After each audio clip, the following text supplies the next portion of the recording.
অভয়া, আচ্ছা অভয়া, তুমি আমাকে প্লিজ বলবে এক্স্যাক্টলি আমরা এখানে কি খুঁজতে এসেছি? সন্দীপকে। সন্দীপকে? তুমি তো নিজে ওকে টিভি চ্যানেলে পাঠালে। টিভি চ্যানেলে যে আছে সে সন্দীপ নয়, সন্দীপের মুখোশ পরকে। অভয়া, আচ্ছা অভয়া তুমি বলো তো, সন্দীপকে খুন করা হয়েছে। হোয়াট? আর সেটা এখানে। আমার বিশ্বাস সন্দীপ কলকাতার বাইরে কোথাও যায়নি, ওকে এখানেই খুন করে এখানেই কোথাও লুকিয়ে রাখা হয়েছে। আর যে খুনটা করেছে সে ঘড়িটার কথাটা ভুলে গেছে। অভয়া, তুমি এক্স্যাক্টলি কি বলছো? আমি কিচ্ছু বুঝতে পারছি না। কেসটা পুরোটা যদি তুমি জানতে তাহলে তুমি বুঝতে পারতে যে ছাড়া আর কিছুই হতে পারে না। সন্দীপ এখানেই কোথাও আছে, কিন্তু কিন্তু কোথায়? আপনার সাথে অভয় মুখার্জির ইন্টারাকশনটা ঠিক কিরকম?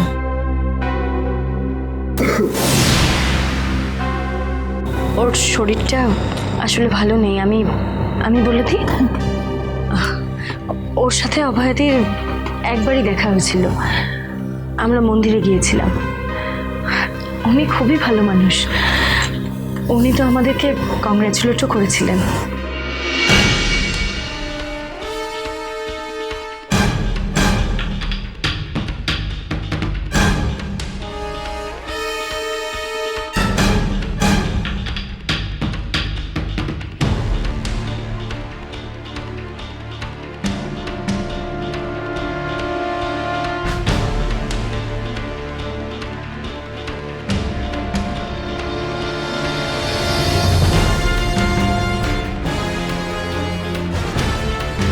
ম্যাডাম একবার শীঘ্রই ছাদে আসুন।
তোদের আক্কেল বুদ্ধি কোনো কালে হবে না, কোনো কালে হবে না।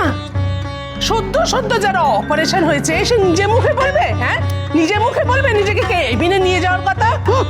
এমন সব লোকেদের হাসপাতালে পাঠিয়েছি যে উফ, একেবারে মহান মহান ব্যক্তি সব, সব অলক্ষণের দল। আশ্চর্য তো, দেখুন না একজন পৌঁছলো একেবারে এত দে করে। আচ্ছা মিষ্টির অত বড় একটা অপারেশন হলো, তোরা সেখানে কি চলে এলি বলতো? কি করে চলে এলি? যদি ওর কিছু দরকার হতো তাহলে কি হতো? তোমরা না কি শুরু করেছো বুঝতে পারছি না। আমি তো বারবার বলছি যে ডাক্তার বলে পাঠালেন যে ও ভালো আছে। ওচন ভালো আছে, ভালো আছে, যার মাথার পেছনে অত বড় একটা আঘাত এর মধ্যে ভালো হয়ে গেল। মা আমার কথাটা শোনো, ডাক্তার নিজে নার্সকে দিয়ে বলে পাঠিয়েছেন। তুই একটা কথাও বলবি না আমাকে? তুই এতক্ষণ ছিলি কোথায়? ওইরকম একটা খবর পেয়ে তুই অত দেরি থেকে আনো গেছিস? আরে আমি তো কাজে ফেঁসে গেছিলাম, আমি তো বেরোতে দিচ্ছিল না ওখান থেকে। মিষ্টির অত বড় একটা অপারেশন হলো আর তুই কাজ থেকে বেরোতে পারলি না, এটা আমি বিশ্বাস করবো? আমি তো যত তাড়াতাড়ি সম্ভব। তুমি চুপ করো, তোমার কথা আমি পরে শুনবো। আমায় পরিষ্কার করে বল, ডাক্তারবাবু ঠিক কি বললেন আমাকে পরিষ্কার করে বল। ডাক্তারবাবু বলেছে নাকি শুনলাম ওর সব স্মৃতিশক্তি হারিয়ে গেছে। ওই তো ও বড়নাথ বাবু বললো ওকে নাকি চিনতে পারিনি। তুমি বললে না? বলো না। আচ্ছা তোমাদের তো এই সময় হাসপাতালে থাকা উচিত ছিল। আমি ওকে চোখের সামনে ওই অবস্থায় পড়ে থাকতে দেখেছি। কত রক্ত বেরিয়ে যাচ্ছিল, ভাবলেই আমার না না না, তোমাদের উচিত হয়নি ওকে ওই অবস্থায় ফেলে আসা। আরে বাবা, আমি মানছি মিষ্টির কন্ডিশন সিরিয়াস, কিন্তু নার্স তো নিজে এসে আমাকে বলল। ওরা তো মিথ্যে কথা বলবে না। তার মানে কি, ডেফিনেটলি অপারেশনের পরেও রিকভার করেছে। মেয়েটা খুব কষ্টে আছে, মেয়েটা খুব কষ্টে আছে, একেবারে একা। আমি যাবো, তোরা থাক ওই দেখো। তোরা বাড়িতে থাক, আমাকে দয়া করে ওই একটা দেখো, ট্যাক্সি ডেকে দে, আমি যাবো, আমি ওর কাছে থাকবো। মা একটু শান্ত হো, এরকম করো না। বারবার বলছি, ডাক্তার বলেছে এখন বেটার আছে। মা এত চিন্তা করো না। তেরি বাবা, কি না গো, ও আমাকেও চিনতে পারিনি। কেমন অচেনা ভাবে তাকাচ্ছিল আমার দিকে। আমার কিন্তু ভালো লাগছে না। কিন্তু নার্স তো অন্য কথা বলছে। তাছাড়া আমার কিন্তু একটা অন্য কথা মনে হচ্ছে। কি কথা? আমারও মনে হচ্ছে, বলবো? না থাক। আরে বাবা, তোর কি মনে হচ্ছে? একটু খুলে বল না বাবা। বুঝুন, তুই বরং বলেই দে। মিষ্টিদের এই মেমোরি লসের গল্পটা পুরোটা নাটক। কাউকে একটা টুপি পরানোর জন্য, সেরকমই মনে হচ্ছে আমাদের।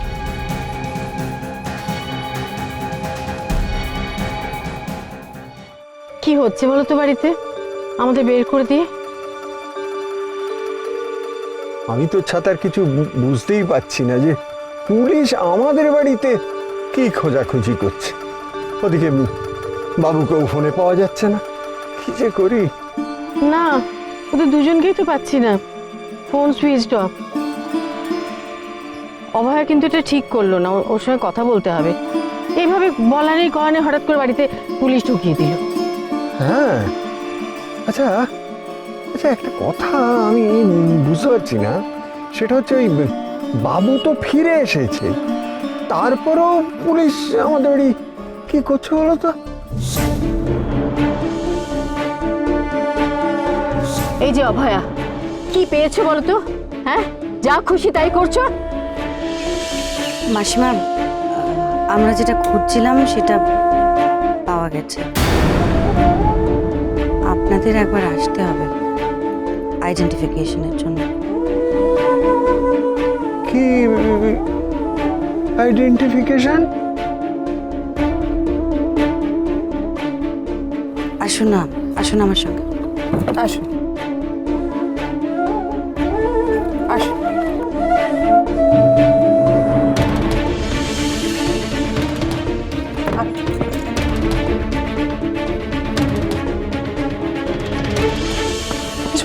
কি হয়েছে? কিছু বলছো না কেন তোমরা? কি হয়েছে বলবে তো? হ্যাঁ, কিছু আসুন আসুন, ভেতরে আসুন। চলো।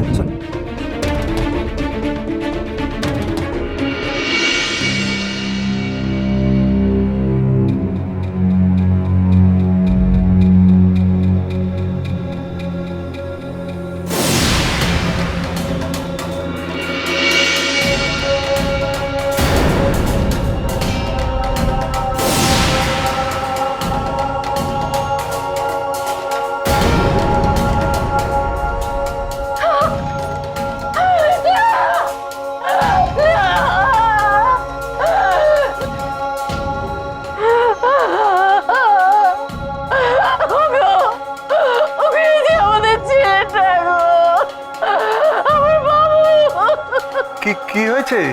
কি হয়েছে বাবু? আমাদের বাবু আর নেই, আমাদের বাবু নেই, হ্যাঁ, বাবু নেই।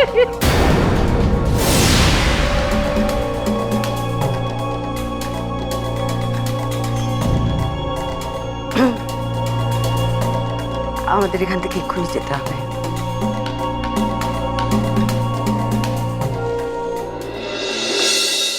আমি মিষ্টিকে কত করে ডাকলাম, মিষ্টি মিষ্টি, আমার চিনতে অব্দি পারলো না। মা ডাক্তারবাবু বললেন মাথার পেছনের আঘাতটা খুব গুরুতর।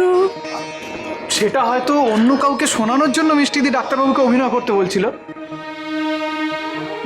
না না না, আমার আমার তা মনে হয় না। মিষ্টি বৌমাকে চিনতে পারবে না তা কি করে হয়? আরে সেটা হয়তো নাটকটা যাতে আরো জমে সেই জন্য করেছে মিষ্টিদি। আমার সেটা মনে হয় না, না সেটা হতে পারে না। আমারও মনে হয় না। ওই দেখ, আচ্ছা আচ্ছা, তোমরা কি একটা কথা ভুলে গেছো? মিষ্টি একবার কেসের জন্য রটিয়েছিল কি না যে ও মরে গেছে, আর সেটা তো ও তো চিতাতেও উঠেছিল সেই জিনিসটা এস্টাবলিশ করার জন্য। আর এটা তো শুধু মেমোরি লস মা। কি চুপ একদম চুপ, বলবি না ওইসব অলক্ষণের কথা বলবি না মা। মাথার ভেতরটা গোলমাল হয়ে যাবো। ফোন কর, ফোন কর মিষ্টিকে একটা ফোন কর। আমি ওর মুখ থেকে শুনবো ওকে এমন আছে। মা মা মেজর ফোনটা তো আমার কাছে আছে। তাহলে তাহলে একটা তুই ফোন কর না, একটা ফোন কর। হাসপাতালে ফোন করো। হ্যাঁ, ডাক্তারবাবুকে। ডাক্তারবাবু, নিজের ডাক্তারবাবুর কথা আমি নিজের কানে শুনতে চাই। ও কেমন আছে? ও মাথায় কতটা চোট লেগেছে, কতটা রক্ত বেরিয়েছে? ঠাম্মি দেখো, মিষ্টিদের কিচ্ছু হবে না, আমি বলছি তোমায়, শোনো মিষ্টিদের কিচ্ছু হবে না। মিষ্টিদি এক্ষুনি কেসটা সলভ করে দেবে। আরে বাবা, একটু কথা কেন বলছিস? ফোন কর না কেউ একজন। মায়ের মন তোরা বুঝবি না।